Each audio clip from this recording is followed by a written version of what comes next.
Start कर.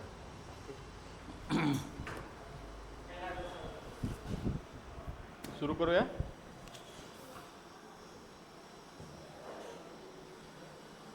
पहिल्यांदाच आलेलं आहे कोण कोण आहे लेक्चरला? पहिल्यांदाच ना? तुम्ही मागच्या वेळेला होता ना? तुम्ही पहिल्यांदाच देत. आपला काय विषय आता? हा विषय कुठला घेणार आहे मी? त्याच्याबद्दल काय कल्पना? हां, कसलं मानसशास्त्र? आणि मानसशास्त्राचे शाखा किती आहेत एकूण? मानसशास्त्राचा अभ्यास आपल्याला टीचर म्हणून, शिक्षक म्हणून का करायचं आवश्यकता आहे? कशासाठी करायचं आपल्याला? याचा काय उपयोग होईल आपल्याला? का होईल का नाही होणार? होणार? कसं काय होणार? पुढे या ना, इकडे या. बरं, ठीक आहे. हां, बालकांचं काय? बरं,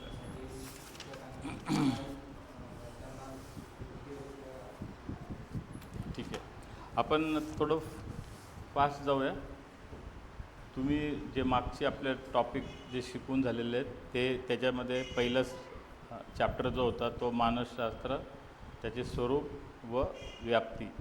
दुसरा चॅप्टर जो होता तो बालमानसशास्त्र, बालक म्हणजे काय, बालमानसशास्त्र म्हणजे काय, त्याची व्याख्या काय, त्याचा उगम कसा झाला, विकास म्हणजे नेमकं काय, आपल्याला बालमानसशास्त्राचे उद्दिष्ट काय आणि त्याचं महत्त्व काय बालमानसशास्त्राचं. तिसरा टॉपिक जो आपण बघितला होता तो बालविकास.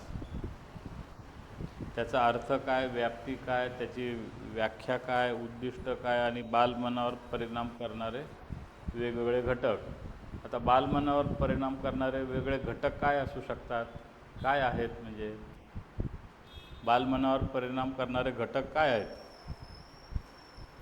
कुठल्या घटकांमुळे बालकांच्या मनावर परिणाम होऊ शकतो? तुम्ही गृहीत धरा की आणि दुसरं काय? अनु अच्छा, अनुवंशिकता. अच्छा, बरोबर. बोलायला काय असं दडपण काही ठेवायचं नाही बरं का. आणि शिवाय जरी समजा चुकलं तर काय फरक पडणार आहे? हे आता आपल्या वर्गामध्ये हे दोघेजणी हे हसतील. हसतील असं वाटतं? असं वाटतं का? आणि असलं तर असले, आपल्याला त्याच्याने काय फरक पडत नाही. आणि त्यांना तरी ते सगळ्या गोष्टी माहिती आहेत का? हे गोष्टी आहेत आपल्याला, जे माहिती असू पण शकतील, पण आपल्याला काय नाही. आपण जर जेवढं पार्टिसिपेट तुम्ही कराल, सहभाग तुम्ही तेवढा घ्याल, तेवढ्याला तुम्हाला त्याचा शिकता येईल, दुरुस्त करता येईल किंवा अजून काय तुम्हाला असं वाटतं त्यामुळे बोलणं गरजेचं आहे. आता हे जे बालमानसशास्त्राचं आपण जे बघितलं व्याख्या आणि परिणाम करणारे घटक बरेच आहेत. तुम्ही जे सांगितलं ते बरोबर आहे. अजून काय एखादं सांगू शकता मनावर परिणाम करणारे घटक? बरोबर, व्हेरी गुड.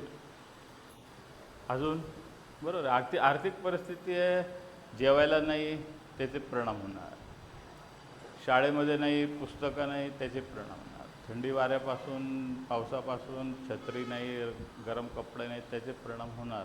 शारीरिक परिणाम, मानसिक परिणाम. शारीरिक परिणामाचा उपयोग मानसिक परिणामावर होणार. मला सतत फोन येतो म्हणजे माझं मानसिकता बिघडून गेली. माझा कान पण बहिरा झाला मोबाईल लावून ऐकून. ते शारीरिक क्षमतेचं माझ्या चिडचिड स्वभाव झाला. चिडचिड कुठे दिसते का लागल्यासारखं? चिडचिड झालं आहे आणि मला इथे असं झालेलं असं नाही दिसत ना. की आतमध्ये परिणाम होतो, मनावरती परिणाम होतो. आणि त्याच्यामुळे मला भूक जास्त लागेल का कमी लागेल? कमी लागेल. म्हणजे हे सगळ्या गोष्टी आहेत, त्याला सायकोसोमॅटिक डिसिजेस म्हणतात त्याला. अजून कुठले परिणाम होतात बालकांचे? अंदाजे सांगा ना. तुम्ही घरात बघा, शेजारी बघा, आपल्याला कळतं ना की हे घटक असं झालं. सतत व्हायलन्स पिक्चर आपण बघतो टी व्हीवरती, आपण बघतो म्हणजे लोक बघतात. मारामारीचं येतं. तसंच ते होतं. शेजारी सारखा मोबाईल दिला, हा पण मोबाईल करतो, असं असं सारखं करतो, झोपेतसुद्धा असा असा करतो. म्हणजे हे सगळ्या गोष्टीचं बालमनावर होणारे परिणाम आहेत. त्याच्यातून त्याला त्याची सवय लागणार. कशाची? पबजी, ऑनलाईन गेमिंग वगैरे. हे तुम्हाला माहिती आहे का नाही? गेमिंग आणि ऑनलाईन वगैरे पैशावरती खेळणार, रमी खेळणार, हे माहिती आहे ना? तर हे सगळ्या गोष्टी ज्या आहेत ह्या असे परिणाम. शेजारी राहणारे आहेत, पालक व्यसनं करतात, त्याचे परिणाम होणार का मुलावर का नाही होणार?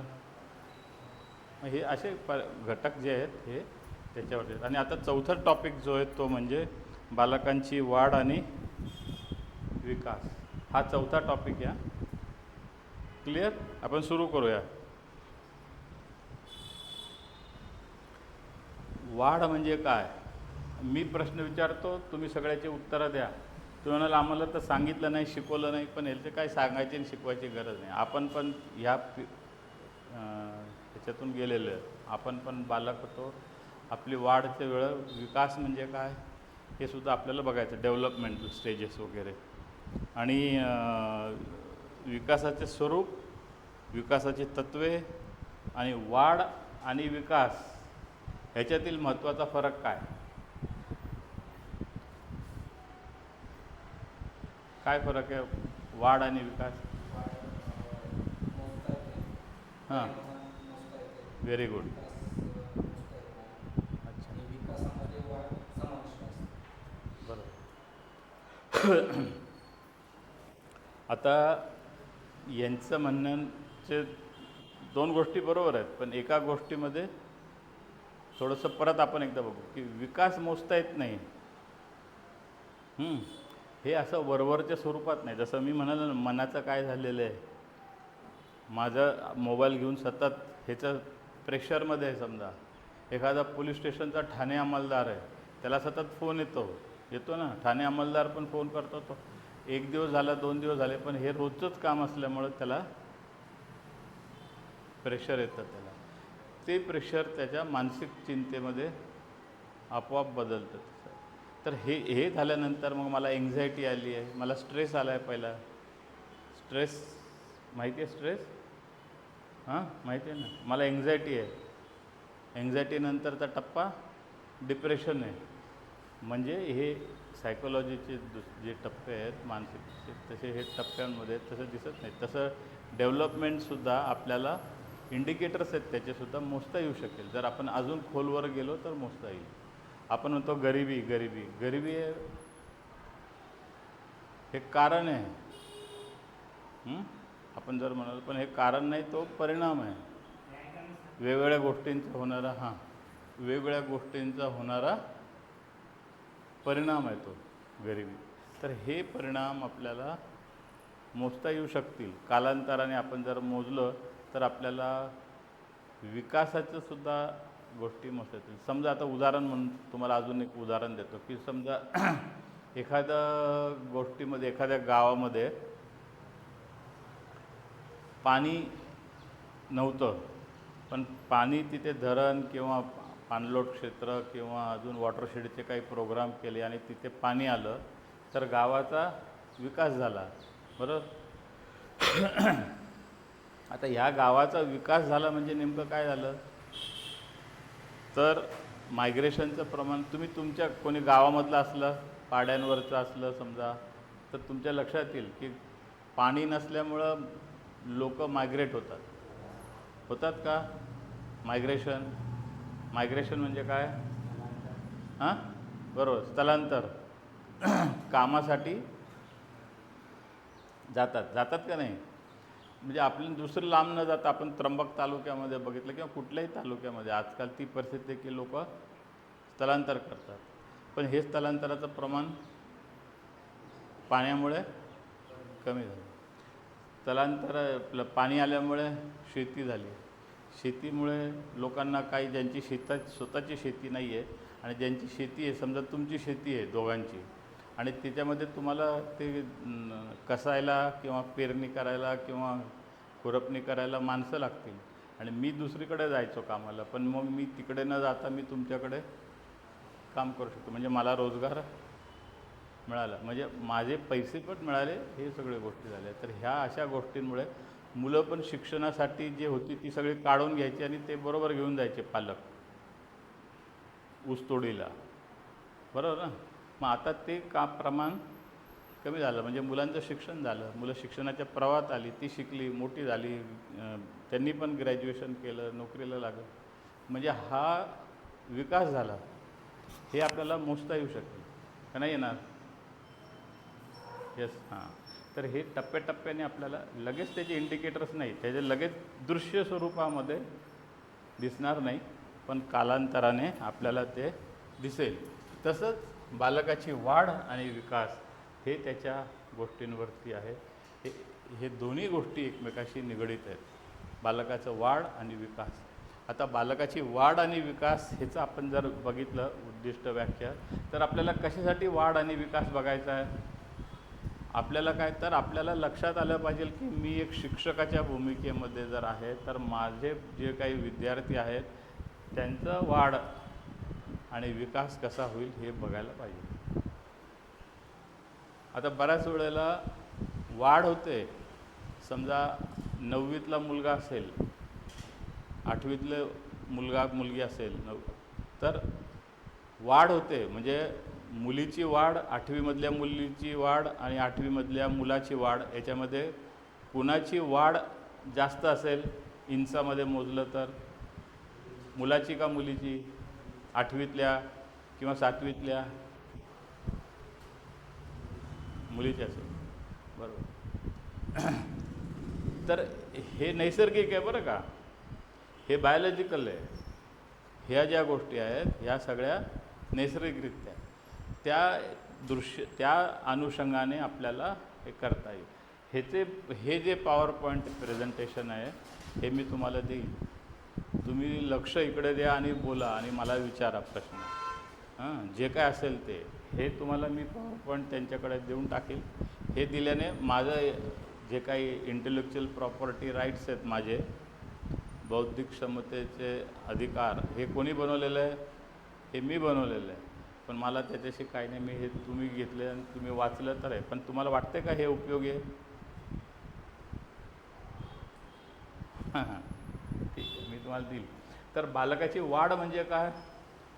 शारीरिक वाढ, त्याचा आकार, वजन, उंची वाढवत जाईल. पण कालांतराने जर बघितलं तर मुलगा जो आहे त्याची वाढ मुलीच्या वाढीपेक्षा जास्त होते. तो स्पेसिफिक पिरियड आहे. ॲडोलसंट एजमध्ये आपण जर बघितलं तर तो स्पेसिफिक पिरियडमध्ये मुलीची वाढ ही मुलापेक्षा झपाट्याने होते आणि त्याच्यानंतर ती थोडी तशीच राहते आणि मग मुलाची वाढ ही परत होते. तर ह्या त्या गोष्टीमध्ये विकास कसला आहे? सामाजिक विकास, भावनिक विकास, मानसिक विकास. सामाजिक विकास म्हणजे काय? तर महत्त्वाची गोष्ट म्हणजे आपण जेव्हा म्हणतो की सामाजिक विकास आहे, तर आपली जी हेल्थची डेफिनेशन काय आहे? आरोग्याची व्याख्या काय? आरोग्य कशाला म्हणणार आपण की हा चांगला माणूस आहे, म्हणजे काय? कसं त्याचं आपण डिफाईन करणार? हां, शारीरिक, सामाजिक आणि भावनिकदृष्ट्या नाही, आपण आरोग्याचं बघू. तंदुरुस्त असते. अच्छा, बरोबर. आपण वर्ल्ड हेल्थ ऑर्गनायझेशनने जी आपल्याला हे केलेलं आहे, व्याख्या दिलेली आहे, त्याच्यामध्ये तो फिजिकली फिट आहे. म्हणजे मी आता चांगला असा 68 किलो वजन असलेला व्यक्ती आहे, बरोबर ना? ओके. पण मग मी असे दगडं मारतो, बोलतच नाही, माझं चालू असतं. तर हा माणूस आरोग्याच्या दृष्टिकोनातून परिपूर्ण सक्षम आहे का नाही आहे? नाही आहे.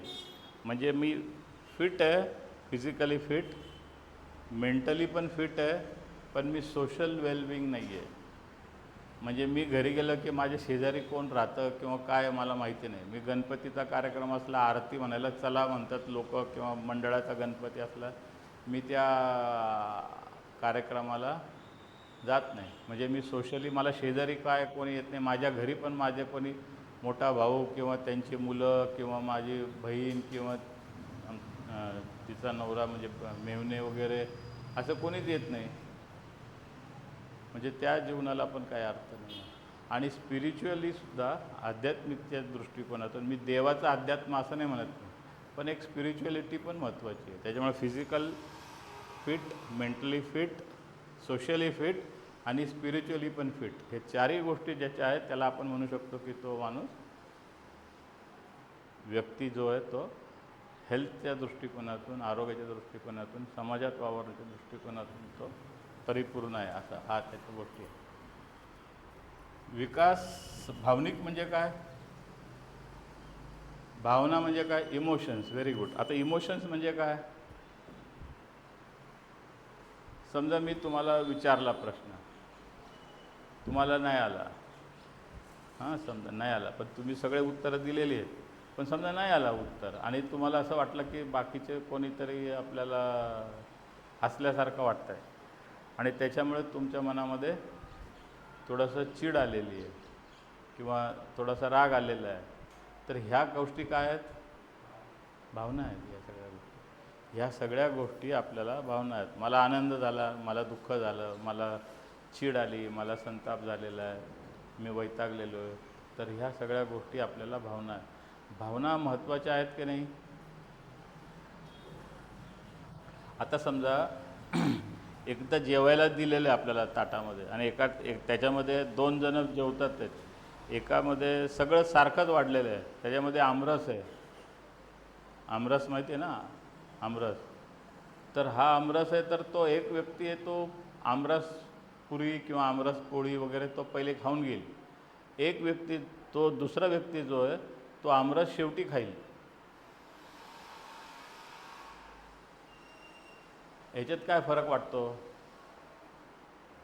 तर ज्याचा इमोशनल इंटेलिजन्स जास्त असेल तो आपल्या आयुष्याचं जे काही आनंद आहे, आनंद म्हणतो मी, सुख नाही म्हणत, आनंद, तो टप्प्याटप्प्याने हळूहळू शेवटपर्यंत घेईल. हा फरक जो आहे तो इमोशनल इंटेलिजन्समध्ये. आणि हे डॅनियल गोलमॅन नावाचा सायकोलॉजिस्ट होता, त्यांनी हे प्रूव्ह करून दिलेलं आहे. म्हणजे आपण आमरस शेवटी खायचा म्हणजे असं होईल असं नाही, पण जीवनामध्ये एकंदरीत बघायचा दृष्टिकोन असा आहे की जो आपल्याला ज्या गोष्टी आहेत त्या महत्त्वाच्या. आता समजा मी आलो 11ला, 5 मिनटं कमी असताना फक्त एकच जण कोणीतरी होतं. कोण होतं? तुम्ही होतं ना आलेला, माझ्या अगोदर आलेलं होतं, बरोबर?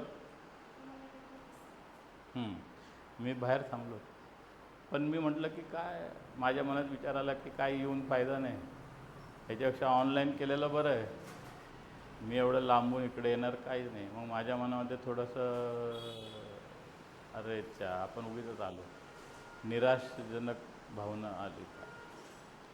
मग मी म्हटलं की ठरलं मी 5 मिनटं थांबतो, बघू आले तर 2 जण, एकच जण आलं तर काय उपयोग नाही म्हटलं, पण 2-4 जण आले तर मग मी घेतो म्हटलं. मग त्याने कोणाला फोन केला मला माहीत नाही, मग ते म्हणाले 5-10 मिनटात येतो. मग मी म्हटलं ठीक आहे, थांबून बघूया. तर ह्या ज्या भावना आहेत, ह्या भावना आपल्यावरती परिणाम करतात आणि ह्या भावनिक जे आहे गोष्टी, त्याच्याने आपल्याला त्या दोन्ही प्रक्रिया एकमेकाच्या संबंधित आहेत, ते आपल्याला बघता येऊ शकेल. हे कळालं का ही स्लाईड? आता आपण वाढ म्हणजे काय हे साधं सोपं आहे, तुम्ही लक्षात ठेवू शकता. वाढ म्हणजे काय होते की आपली उंची वाढते, वजन वाढतं, बऱ्याच गोष्टी होतात, काही हार्मोन्स असतात. हार्मोन म्हणजे काय मराठीत?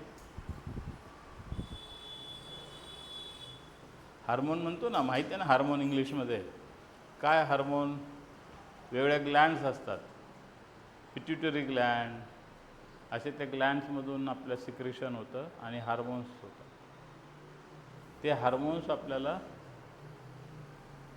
भीती पण वाटते, एकदम घाबरल्यासारखं होतं, एकदम चटका बसतो, लगेच हात आपला येतो, मागे येतो. मग आपल्याला ब्रेन आणि आपल्या ह्या सगळ्या गोष्टींशी ते निगडीत आहे. हा खूप वेगळा म्हणजे अजून मोठा आणि असा हा टॉपिक आहे खरं, म्हणजे तो आपल्या सिलेबसमध्ये नाही आहे, त्याच्याने अजून कन्फ्युजन पण नको व्हायला. पण हा महत्त्वाचा आहे की आपल्याला ह्या इमोशनल कंट्रोल ह्या सगळ्या गोष्टी आहेत, आपल्यामध्ये होणाऱ्या ज्या काही बदलांची प्रक्रिया जे होते, तर हे हार्मोन्सनी बदलते. तर हे हार्मोन काही विशिष्ट वयोगटांमध्ये वेगवेगळे होतात. तुम्ही जर बघितलं असेल की या एजचे जे टप्पे आहेत, पौगंडावस्थेमध्ये आपण किती वर्षांपासून येतो? ॲडोलसंट एज कुठल्या वर्षांपासून ते बरोबर आहे, 11 पासून ते 19 पर्यंत, बरोबर ना? तर ह्या टप्प्यांमध्ये आपल्याला वेगवेगळे बदल दिसून येतात. मुलांच्यामध्ये वेगळे आणि मुलींच्यामध्ये वेगळे. हे मान्य आहे का? हां, हे असते. आता ह्याच्यामध्ये हे पण लक्षात घ्या की आपण जे शिकवणार आहे ते कुठल्या वर्गाला शिकवणार आहे, किती वयोगटाच्या वर्गाला शिकवणार आहे? हेच वयोगट आहे ना, का नाही? नाही, तुमचं जे काही तुम्हाला नोकरी लागेल ती नोकरी म्हणजे टीचरची जॉब लागेल कुठल्या वयोगटासाठी? कितवी ते कितवी? हां, म्हणजे हा वयोगट येतो का? नाही येतो ना. मग आपल्याला हे माहिती असणं गरजेचं की हे बदल होतात, त्याच्यामुळे होतात. आता ह्याच्यामध्ये सुद्धा बऱ्याच वेळेला मुलं जे ह्या वयोगटातली आहेत ही आपलं जास्त ऐकतात का मित्रांचं जास्त ऐकतात? मित्रांचं. कारण पियर ग्रुप इन्फ्लुअन्स जास्त असतो. पियर ग्रुप म्हणजे मित्रांचा प्रभाव. मित्र बोलवतात, मित्र ठरवतात, ह्या गोष्टी आहेत त्या. तर ह्याच्या अनुषंगाने आपल्याला इतर बदल समजते. शरीराचा आकार बदल होणे, वयाच्या अनुषंगाने इतर बदल समजते. तर उदाहरण तुम्हाला सांगता त्याचं लक्षात आलं पाहिजे.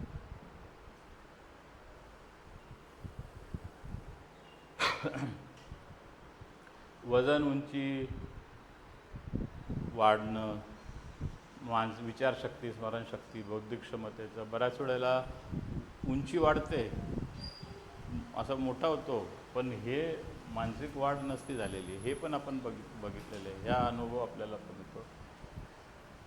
आणि आपल्याला जैविक वाढ आहे आणि हे वेगवेगळे वाढीचे कालखंड आहेत.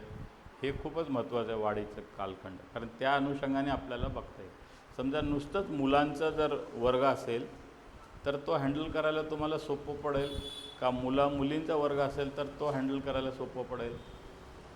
तर हे दोन्ही गोष्टी सोप्या आहे, म्हणजे असं काही नाही. पण आपल्याला जर ही मानसिकता जर माहिती असेल तर हे जर आपल्याला वाढीचं गणित माहिती झालं किंवा हे कालखंड जर माहिती झालं, स्टेजेस, तर आपल्याला माहिती होईल की हे असं का वागतात, असं का बोलतात, हे सगळ्या गोष्टी त्याच्यामधून आपल्याला दिसून येतात.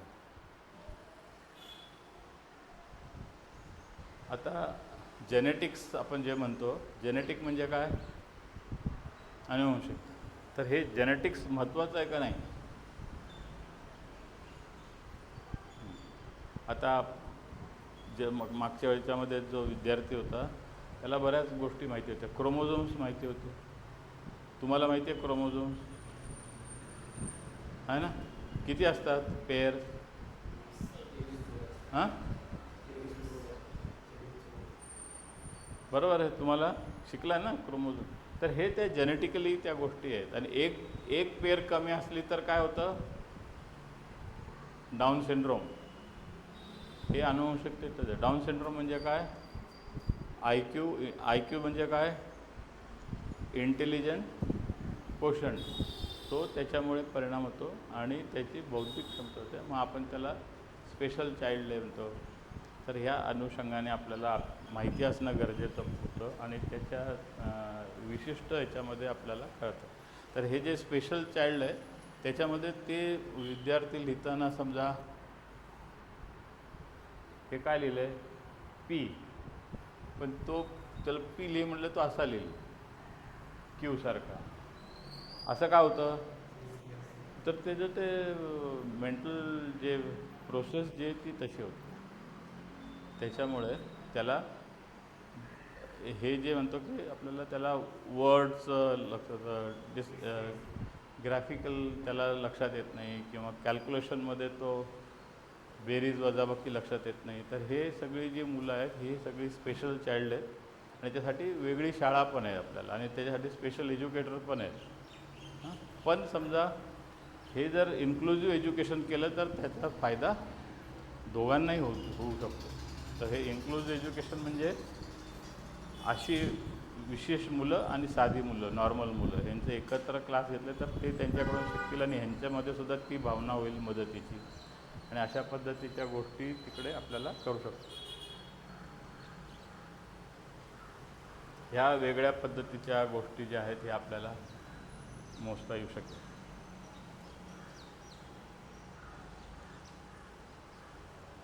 हे सगळ्या ज्या गोष्टी आहेत हे आपण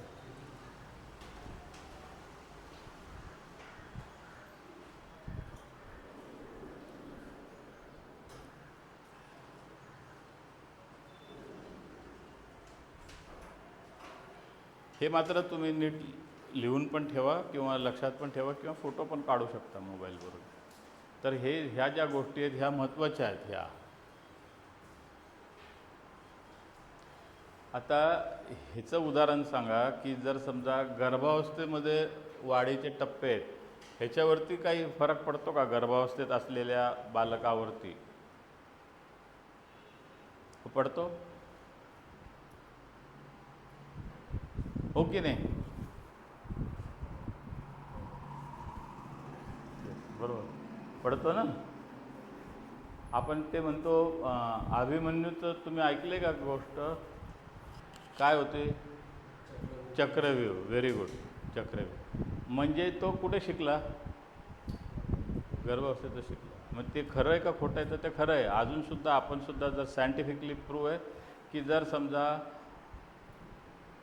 बाळ पोटात असतानाच भांडत असतील किंवा कुपोषण होत असेल किंवा आईला व्यसन असेल तर त्याचे परिणाम पोटामध्ये असलेल्या बालकावरती निश्चितपणे होतात. आणि जेव्हा एखादा सायकोलॉजिस्ट जेव्हा मेंटल स्टेटस एक्झामिनेशन करतो त्यावेळेला तो हे विचारतो की जन्माच्या वेळेला काय झालं किंवा जन्माच्या अगोदर काय झालं, कारण त्याच गोष्टी बऱ्याचशा गोष्टी असतात. आणि तिसरं म्हणजे जेनेटिक्स, म्हणजे जेनेटिकली काय असतं. हां कुठलं पुढे गेली का? हां हे होतं ना. हां याला हात लागला माझा. शारीरिक वाढ, मानसिक वाढ, जैविक वाढ. ह्याच्या पुढचं ही ना.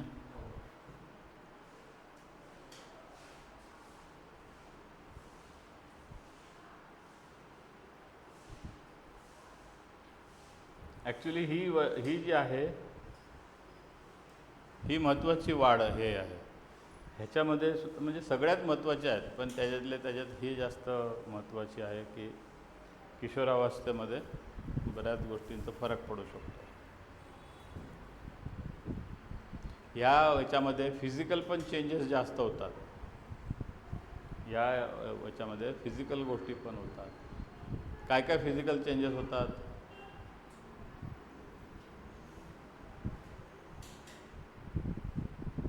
बारा वर्षानंतर फिजिकल चेंजेस काय होतात मुलांमध्ये आणि मुलींमध्ये प्रामुख्याने?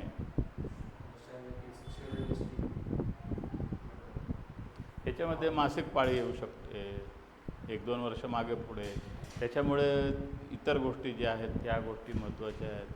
सगळ्या शारीरिक ह्याच्यामध्ये बदल होतात. तर हे सगळ्या गोष्टी ज्या आहेत त्याच्यामुळे ह्या सगळ्या ह्याच्यात मानसिकतेवरती परिणाम होतो, इमोशनल हेल्थवरती परिणाम होतो आणि त्यावेळेला आपल्याला काळजी घेणं गरजेचं असतं या सगळ्या गोष्टी.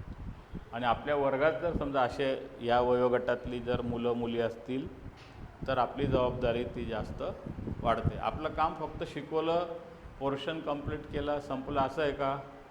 असं नाही आहे. त्याच्यामुळे आपल्याला हे पण बघणं गरजेचं. हे कळालं? पुढे जाऊया.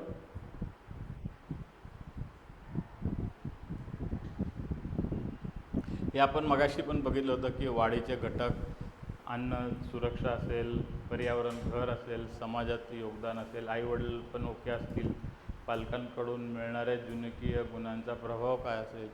तर हे जे काही क्रोमोझोम्स आहेत, सूत्र आहेत ती, ते आपल्या आपल्या हातात नाही आहे, ते आपल्याला नॅचरलीच मिळालेलं आहे.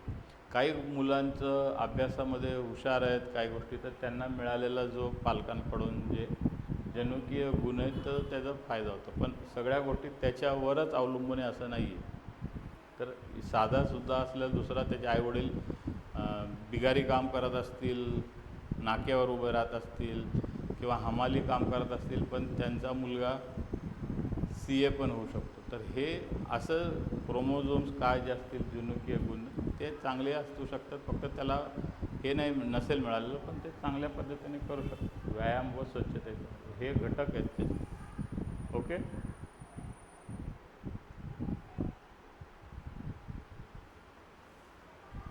तर ह्या विभाजनामुळे शरीराची वाढ, पेशींचा आकार विशिष्ट वयात वेगात वाढ दिसून येते. जर आपण म्हणालं की 7वीत 8वीतलं वाढ एवढी झाली तर तो 12वीत गेल्यानंतर एवढा वाढेल असं नाही. नंतर हळूहळू वाढ ती कमी होते 18 वर्षाच्या वयोनंतर. तर हे अनुवंशिकता ते ह्याच्या सगळं क्रोमोझोम्स आणि आपल्या असलेल्या पेशी सुसूत्रता ह्याच्यावरती आपल्याला वाढीचं तत्त्व आणि वैशिष्ट्य आहे. आणि आपण जेवढं व्यायाम आणि आहार असेल चांगला तर वाढ जास्त चांगल्या पद्धतीने.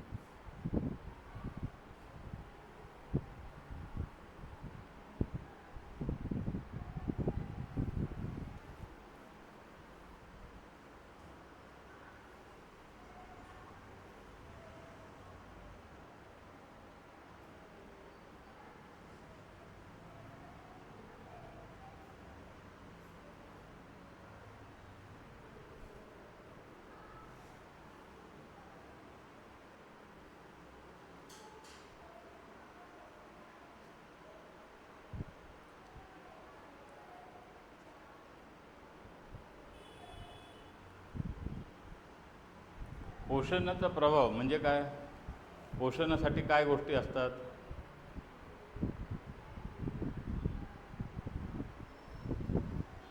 पोषण म्हणजे काय? तर आपण आहार जे खाऊ ते बघू. आता तुम्ही समजा शिक्षक आहे, उद्या मुख्याध्यापक व्हाल, प्रिन्सिपल व्हाल, बरोबर ना?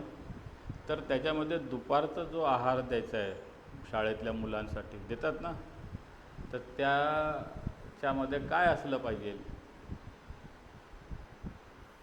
तर हे पोषणाचा प्रभाव आपल्याला माहिती पाहिजे. आपल्याला काय काय गोष्टी असतात आपल्या आहारामध्ये? कोण सांगेल? प्रोटीन, प्रथिने, नंतर काय दुसरं फॅट, तिसरं मिनरल, चौथं कार्बोहायड्रेट आणि विटॅमिन्स. हे सगळ्या गोष्टी. प्रोटीन, फॅट, कार्बोहायड्रेट, मिनरल्स आणि विटॅमिन्स. प्रोटीन कशामध्ये असतं? कडधान्य, उसळी. फॅट कशामध्ये? तूप, तेल, लोणी, ह्याच्यामध्ये फॅट आहे. नंतर कार्बोहायड्रेट कशात असतं जास्त? तांदूळ, भात खातो आपण, त्याच्यामध्ये कार्बोहायड्रेट, बटाटे वगैरे ह्याच्यात पिष्टमय पदार्थ. आणि मिनरल्स कशामध्ये? तर हे आपले सीड्स वगैरे जे आहेत, फळं, पालेभाज्यामध्ये आहेत मिनरल्स. आणि विटॅमिन्स हे फळांमध्ये. म्हणजे समजा पपईमध्ये काय? Vitamin A. गाजरामध्ये काय? Vitamin A. लिंबूमध्ये काय? लिंबू, विटॅमिन सी. माहिती आहे का नाही?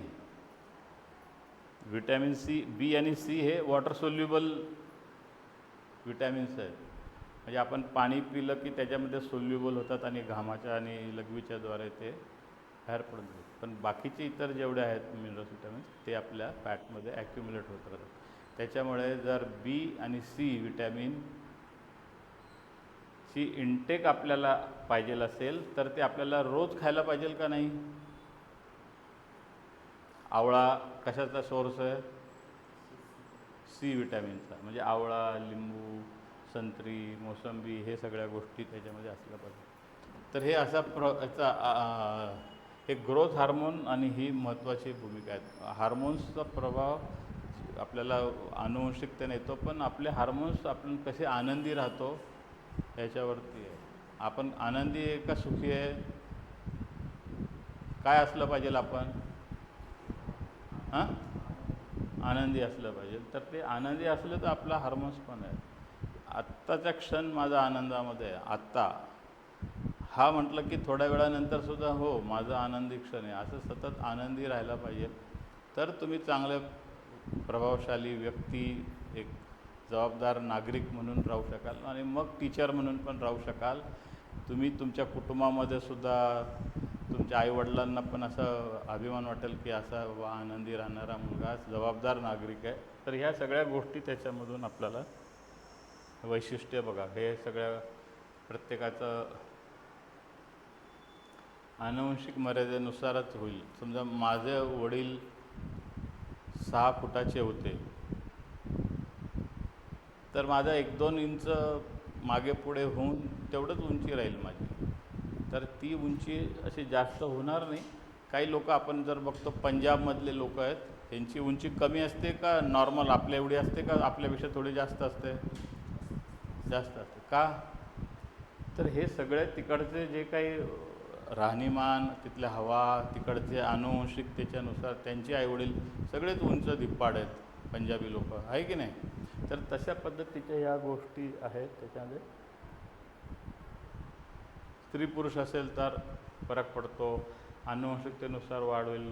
ज्याची हाडं आणि स्नायूंची शारीरिक सक्रियता जेवढा व्यायाम करेल त्याच्यानुसार होईल, किंवा वाढीच्या प्रक्रियेत जर आजार झाला असेल तर त्याची वाढ तेवढी होणार नाही. जर समजा 12-13 वर्षाचा एखादा विद्यार्थी असेल, त्याला TB झालेला असेल आणि तो नीट काळजी न घेतल्यामुळे तो अजून लंग्समध्ये गेला असेल, तर त्याची वाढ आणि त्या औषधोपचारामुळे सुद्धा अजून त्याचं वाढ थोडीशी खुंटू शकते.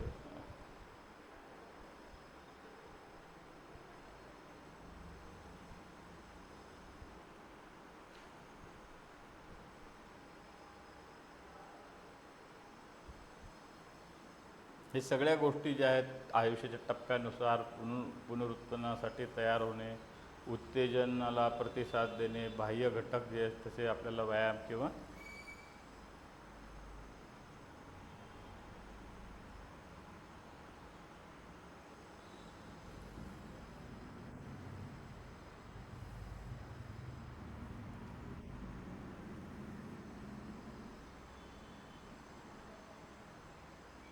कसं पुढे घ्यायचं हे.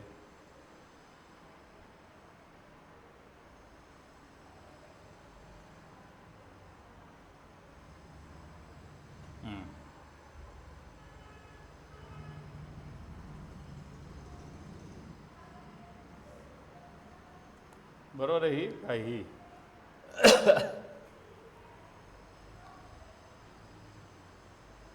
भावनिक, सामाजिक,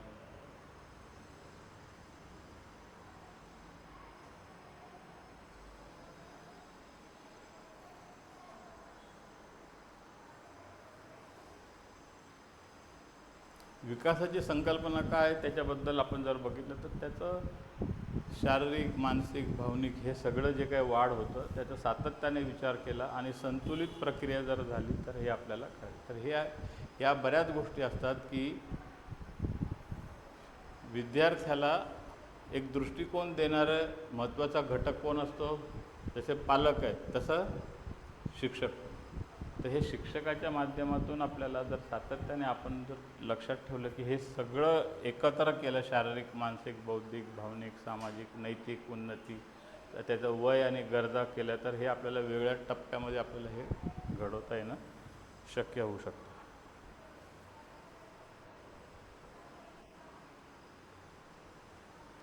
आता बऱ्याच वेळेला वयानुसार म्हणा किंवा त्याच्या सुसंगत त्याचे पियर ग्रुप जेवढे आहेत, आजूबाजूचं वातावरण आहे, एखादा मुलगा त्याचे आईवडील झोपडपट्टीमध्ये राहत असतील तर त्याच्या आजूबाजूची संगतीचा परिणाम त्याच्यावरती हा होऊ शकतो. नंतर काही गोष्टी ज्या आहेत त्याला जेवढे जास्त रिसोर्सेस मिळाले किंवा जेवढे जास्त त्याला एक्सपोजर मिळालं विद्यार्थ्याला पालकांकडून किंवा शिक्षकांकडून, तेवढी त्याची वाढ, प्रगती ही जास्त होते. त्याचं वातावरण वेगळं असेल समजा, तर ह्या सगळ्या गोष्टी आपल्याला सातत्याने करू शकतो.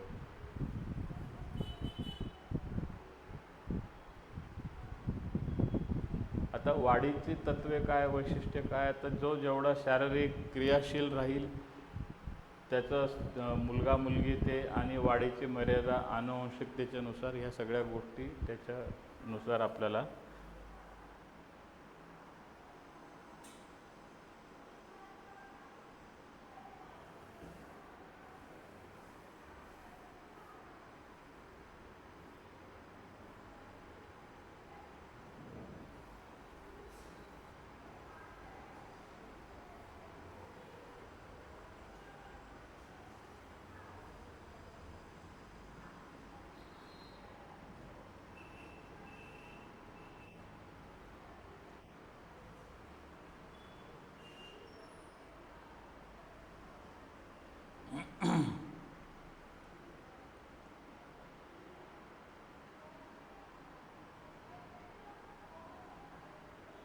हे झालं ना.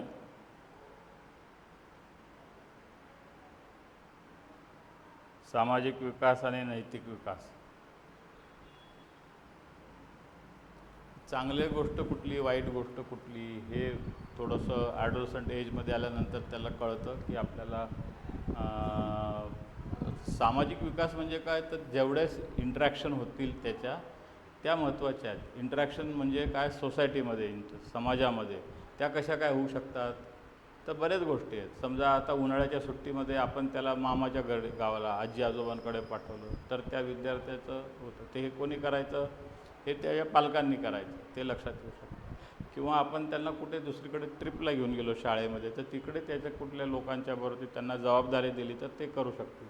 तर हे अशा पद्धतीच्या गोष्टी जेवढ्या आहेत, आपण शेजारच्यांचे बरोबर वाढदिवसाच्या बरोबर आपण घेऊन गेलो, किंवा आपण त्यांना इतर ठिकाणी घेऊन गेलो, तर आपोआप त्याचे सोशल इंटरॅक्शन या वाढू शकतील. आणि मोरल व्हॅल्यूज ज्या आहेत त्या व्हॅल्यूजच्या माध्यमातून सुद्धा त्याला नैतिकतेच्या दृष्टिकोनातून त्याचं वाढू शकेल. तर ह्या भावना व्यक्त करता येणं खूप महत्त्वाचं आहे. ह्याच्यामध्ये तर मी म्हणाल की जेवढं जास्त करून आपल्याला इमोशनल काय, की जसं मी म्हणालो की मी आलो पण कोणीच नाही, मग मला थोडंसं असं वाटलं की उगीचच आलो, तर हे माझ्या भावनांना व्यक्त करणं. मग मी म्हटलं की काय आपण ऑनलाईन घेतलेलं चालेल का, तर त्यांचं म्हणणं असं आहे की ऑनलाईन घेतलं तर इकडे आपल्याला दाखवता येणार नाही. ह्याच्याने दोन्ही फायदे आहेत ऑनलाईनचे. ऑनलाईन म्हणजे तुम्हाला पण इकडे यायची गरज नाही, आणि मला पण ऑनलाईन करू शकतो ना. आता प्रत्येकाकडे मोबाईल आहे, प्रत्येकजण ऑनलाईन करू शकतो. पण ते म्हणाले की तसं वर्कआउट नाही होणार.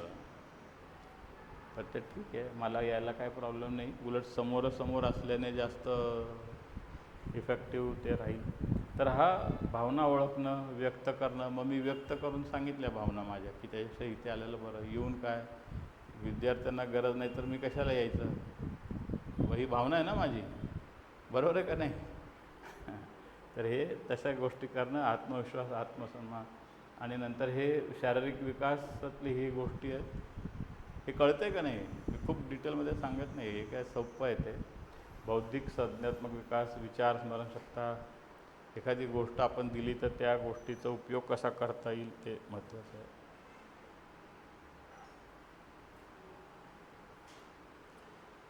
मुलांच्या विकासाचे महत्त्व, मार्गदर्शन, निरीक्षण, विकास, शाळा, कुटुंब याचे महत्त्व, आणि प्रत्येक टप्प्यावरती मुलाच्या क्षमतेचं आपल्याला मोजता आलं पाहिजे. त्याची क्षमताचा विकास कसा आहे, त्याचं व्यक्तिमत्व करायचं कसं. व्यक्तिमत्व म्हणजे काय, तर हे सुद्धा आपल्याला बघता आलं पाहिजे. पर्सनॅलिटीचं, व्यक्तिमत्वाचं बऱ्याच गोष्टींवरती अवलंबून आहे. तर त्याच्यामध्ये रेमंड कॅटल नावाचा जो सायकोलॉजिस्ट होता, त्यांनी हे पर्सनॅलिटी केलेली. काही जणांची थोडक्यात तुम्हाला की इंट्रोवर्ट पर्सनॅलिटी आहे. म्हणजे काय, इंट्रोवर्ट म्हणजे अंतर्मुख आहे. काही एक्स्ट्रोवर्ट आहे, बोलणारे आहेत. तर दोन्हीचे फायदे तोटे आहेत. एक्स्ट्रोवर्ट असेल तर तो बोलेल, लोकांच्यावर ते करेल. इंट्रोवर्ट असेल तर तो जास्त बोलणार नाही, विचार करेल, बोलायच्या अगोदर विचार करेल मगच बोलेल. मग ते चांगलं आहे का वाईट आहे, तर प्रत्येक गोष्ट त्या वेळेला त्या गोष्टींवरती अवलंबून आहे. दोन्ही चांगलेच आहेत. पण ते तशा पद्धतीच्या जडणघडण जी असते प्रत्येकाची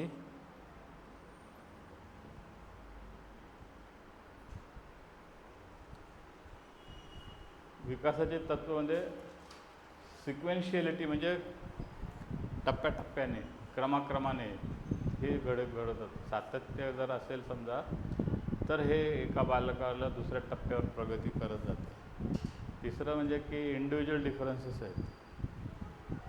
समजा आपण एखादा मासा असेल पाण्यातला आणि दुसरं एखादं समजा माकड असेल, त्याला म्हटलं की तू झाडावर चढून दाखव, तर माश्याला काय करता येईल? झाडावर चढायचं असेल तर त्याचा तो नाही आहे. याचा अर्थ तो काय कमी हुशार नाही, पण तो व्यक्तिगत प्रत्येकाचं वेगवेगळं हे क्षमता आहे त्याची, त्या क्षमतेचं सुद्धा आपल्याला करता आलं. आणि हे आपल्याला इंडिव्हिज्युअल डिफरन्सेस हे बघता आलं पाहिजे. एखादं मला जर समजा तुम्ही टीचर आहे आणि मी विद्यार्थी आहे, मला गणित विचारलं तुम्ही, तर मला नाही येणार गणित, पण मी चित्र काढू शकतो चांगले, मी पेटी वाजवू शकतो, हार्मोनियम वाजवू शकतो. पण हा माझ्यातला गुण आहे. तर प्रत्येकाचे सगळ्यांच्यामध्ये गुण नाहीत, प्रत्येकाचं वेगळं आहे. हे पण आपल्याला विकासाच्या तत्वामध्ये समजून घेणं गरजेचं आहे. आणि सगळ्याचं एकत्रित केलं, इंटिग्रेट केले ते, तर आपल्याला त्याचं वेगळे पैलू आपल्याला आणि ते प्रत्येकाशी निगडीत हे आपल्याला लक्षात येतं.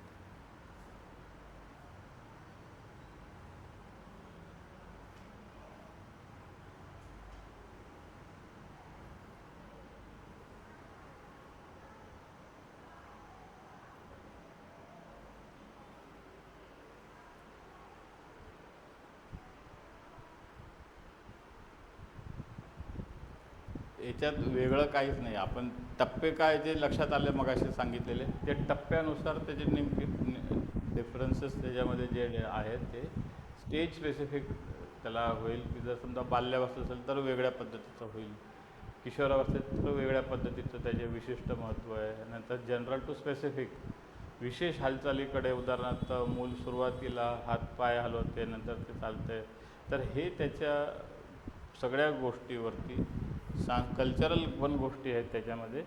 आणि एन्व्हायरमेंटल इश्यूज आहेत. एन्व्हायरमेंटल इश्यूज म्हणजे काय? तर त्याचं जे काही आजूबाजूचं जे वातावरण आहे, पर्यावरणाच्या ज्या गोष्टी आहेत किंवा संस्कृती जी आहे, ती गोष्ट वेगळ्या पद्धतीने तो करू शकतो.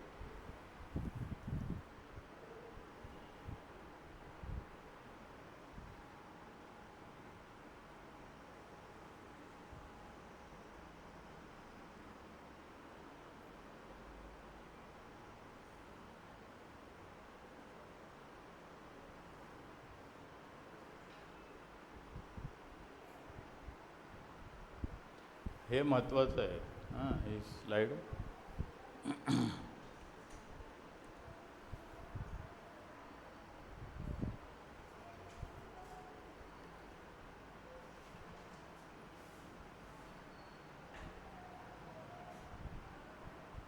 आपल्याला ते विकासाची जर डेव्हलपमेंटल स्टेजेस आणि त्याचे जर प्रिन्सिपल कळाले, तर टीचरला सुद्धा ह्या गोष्टी आपल्याला जास्त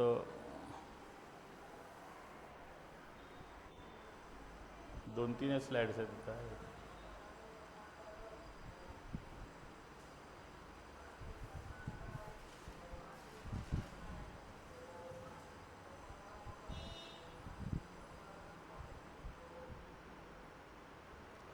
ऑपॉर्च्युनिटी महत्त्वाची आहे. मगाशी मी याच्या अगोदरच्या स्लाईड न्यूट्रिशन जे सांगितलं, आहार, हे पण महत्त्वाचं आहे. आणि ते त्यांच्यासाठीच महत्त्वाचं असं नाही, आपल्या दृष्टिकोनातून पण आहार हा महत्त्वाचा आहे.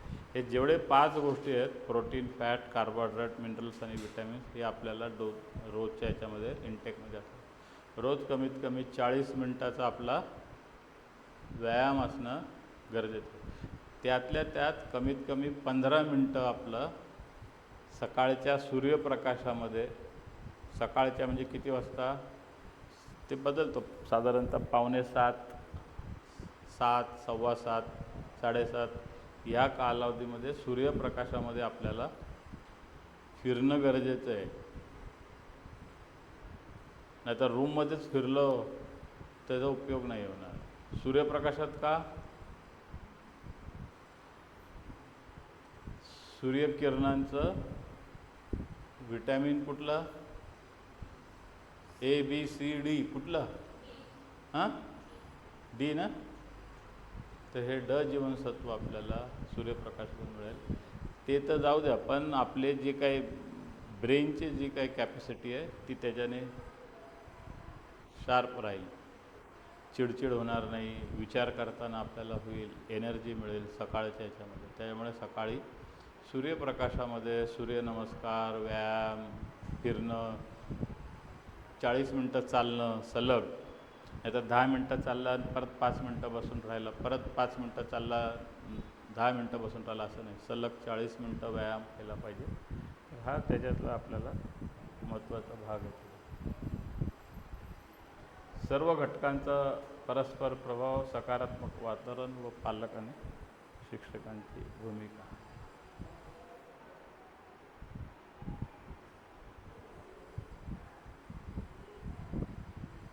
तेच आहे ना, हे एकच केलं होतं, डबल झालं. हां ठीक आहे, हे पूर्ण संपलं. ह्याच्या पुढचा जो टॉपिक आहे ह्याच्यात काय असेल तर तुम्ही विचारा. आता आपल्याला 12:10 झालेत ना, अजून किती? 12:30पर्यंत आहे ना.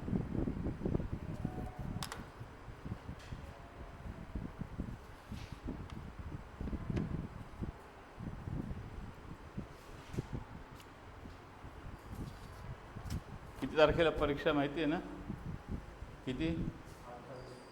जून. तुमच्याकडे प्रश्नपत्रिका आहे का? कशी प्रश्नपत्रिका विचारतात का तसं आहे? मग ह्याचे प्रश्न कसे विचारतील? MCQचे. MCQ ना. किती विषय तुम्हाला?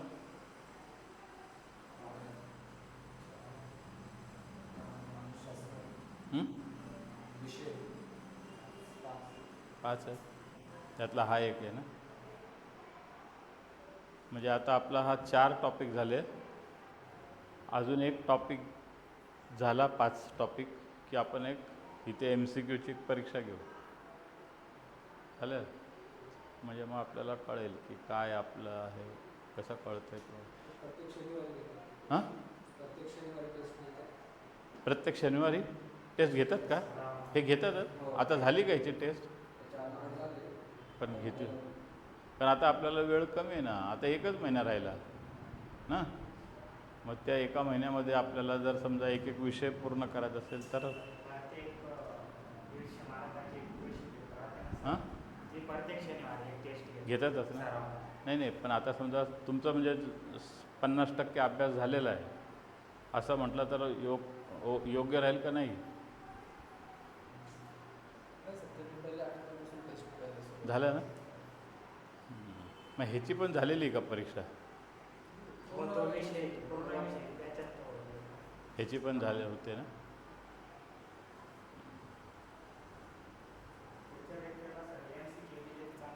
हां हां नाही हां. मग पण तुम्ही हे पुस्तक वाचलं का नाही? हे वाचलं आहे ना?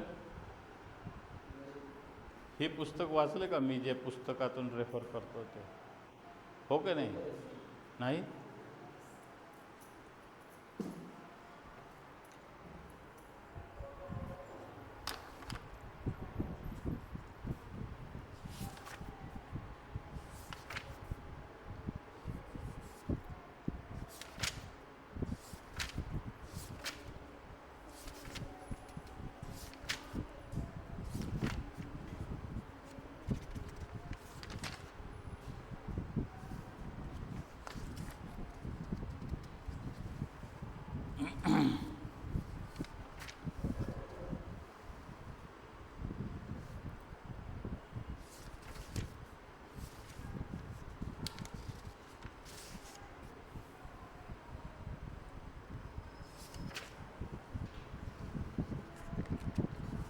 आता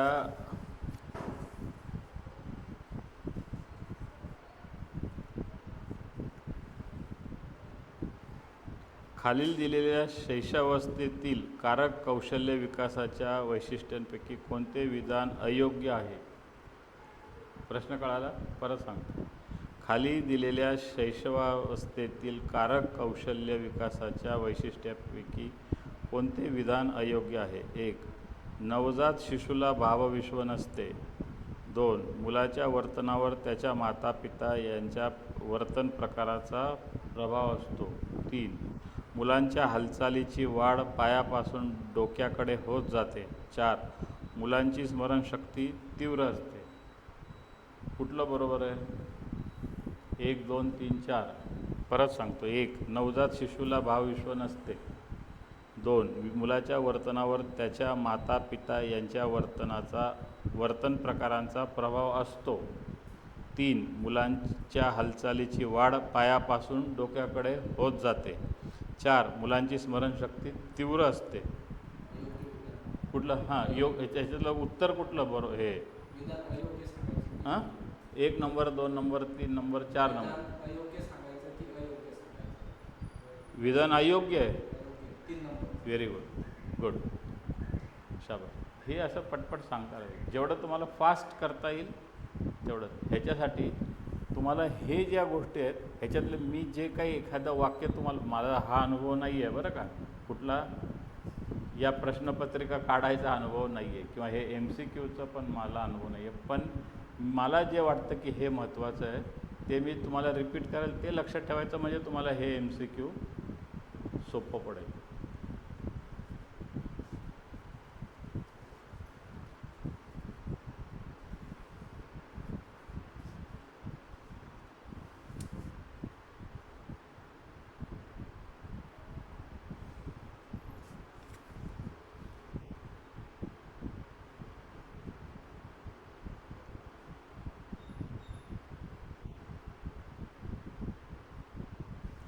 आता अजून एक विचारतो. बालकाला लाभणारा अनुवंश हा रंगसूत्रे व रंगमण्यांच्या सहाय्याने गर्भधारणेच्या वेळी निश्चित होतो व त्यात बदल करता येत नाही. अनुवंश याविषयी खालीलपैकी कोणते विधान योग्य नाही हे सांगायचं. मी आता वाचतो 4. बालकाच्या शरीररचनेवर, स्नायूसंस्थेवर अनुवंशाचा प्रभाव असतो. 1. 2. कातडीचा रंग, केसांचा रंग इत्यादीवर अनुवंशाचा प्रभाव असतो. 3. आईवडिलांनी प्राप्त केलेले ज्ञान, कौशल्य, अभिरुची पुढील पिढीत संक्रमित होते. 4. मानसिक गुणधर्मापैकी बुद्धिमत्ता ही अनुवंशाने प्राप्त होते. आता तुमच्या तिघांपैकी सांगा उत्तर, आणि चुकलं तर काय एवढं नाही, पण विचार करून नीट सांगा. परत सांगतो मी.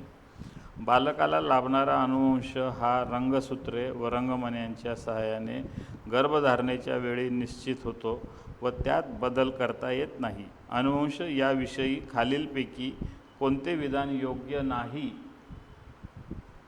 परत सांगतो. आता उत्तरं सांगतो मी. बालकाच्या शरीररचनेवर, स्नायूसंस्थेवर अनुवंशाचा प्रभाव असतो. 1.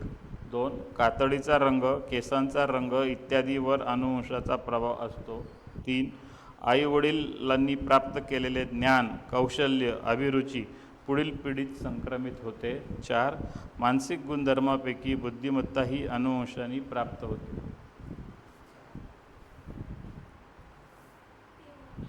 हां, 3 बरोबर. Very good. शाबास.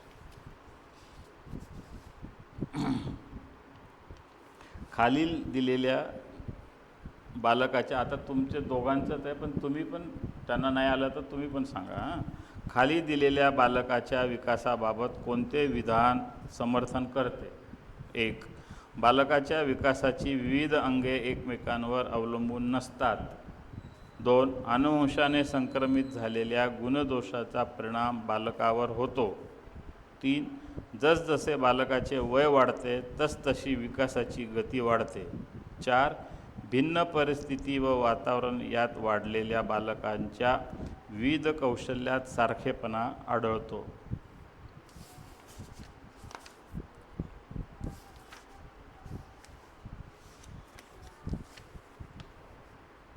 परत सांगायची गरज नाही ना? थांबा, सांगू परत. खाली दिलेल्या बालकाच्या विकासाबाबत कोणते विधान समर्थन करते? 1. बालकाच्या विकासाची विविध अंगे एकमेकांवर अवलंबून नसतात. 2. अनुवंशाने संक्रमित झालेल्या गुणदोषाचा परिणाम बालकावर होतो. 3. जसजसे बालकाचे वय वाढते तसतशी विकासाची गती वाढते. 4. भिन्न परिस्थिती व वातावरण यात वाढलेल्या बालकांच्या विविध कौशल्यात सारखेपणा आढळतो.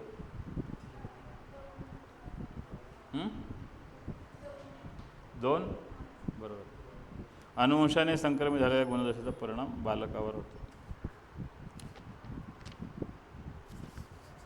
इथे उत्तरं दिलेली आहेत बरं का. हे पुस्तक आहे, वाचलंय तुम्ही? अभ्यास केलाय का ह्याचा?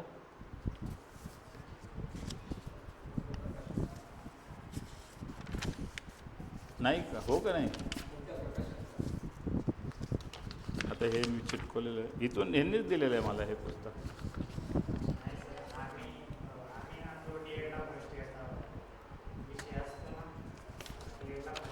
मग हे नाही वाचत, हे मी काढून,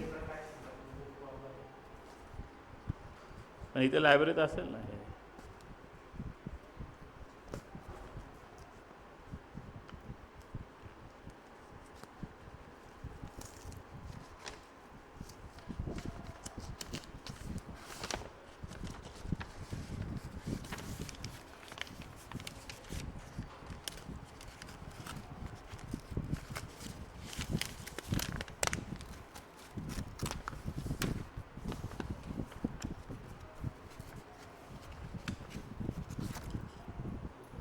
हे आहे, हे वाचलंय का?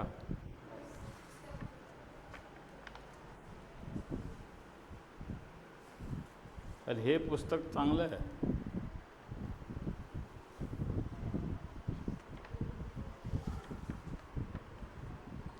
TET, CTET, TAIT हे असे वेगवेगळे आहे. ते आपलं फक्त TET आहे ना, एवढंच आहे ना? तुमचं B.Ed झालेलं आहे सगळ्यांचं? B.Ed झालं आहे सगळे? D.Ed आहे का B.Ed आहे? B.Ed आहे तुम्ही? अच्छा, मग तर तुम्हाला हे सोपं जायला पाहिजे तर, है ना? आणि D.Edला तर जाईलच सोपं, पण B.Edला तर अजून जास्त. तो 2 वर्षाचा कोर्स आहे ना मग. आणि ग्रॅज्युएशन आहे का पोस्ट ग्रॅज्युएशन आहे? पोस्ट ग्रॅज्युएशन कशामध्ये? हां, अच्छा, भूगोल, जिओग्राफी. तुम्ही पण पोस्ट ग्रॅज्युएट आहे का ग्रॅज्युएट? अजून पोस्ट ग्रॅज्युएट? आपण थांबूया आणि पुढच्या वेळेला आपण वेळेत सुरू करू आणि 2 टॉपिक घेऊ, म्हणजे मग एका वेळेला आपल्याला थोडंसं जरा सोपं पण पडेल, थोडं फास्ट करता येईल. आत्ता तुमचे दिलेल्या उत्तरावरून मला असं वाटतं, तुम्ही दोघांनी तिघांनी उत्तरं जे दिली त्याच्यावरून असं मला वाटतं की तुम्हाला बऱ्याच गोष्टी माहिती आहेत. हे मी शिकवायचं खूप गरज आहे असं नाही आहे, पण मी शिकवल्याने, सांगितल्याने, माझा अनुभव जे काय आहे ते मी केल्याने असं मला वाटतं की त्याच्यामध्ये तुमचं अजून जास्त स्कोरिंग होऊ शकेल. आता तुम्ही उत्तरं जे दिलेली आहेत ते पहिल्यांदाच लेक्चरला आला तरी उत्तरं दिलेली, याचा अर्थ तुम्हाला बेसिक B.Ed D.Edच्या कोर्समध्ये तुम्ही शिकलेलं आहे. मग आपल्याला स्कोरिंग करायचं असेल तर थोडंसं जास्त अभ्यासाने हे पुस्तक पण वाचलं पाहिजे. ओके, तर हे पुस्तक तुम्हाला इथे लायब्ररीत मिळेल किंवा माहीत नाही, लायब्ररीत असेलच इथे पुस्तक. हां, बघा तुम्ही ते यांना विचारून बघा, निकाळजे सरांना, आणि मग आपण आपल्याला करता येऊ शकेल. तुमचं काय शंका प्रश्न असेल तर विचारा, हां, की जेणेकरून आपल्याला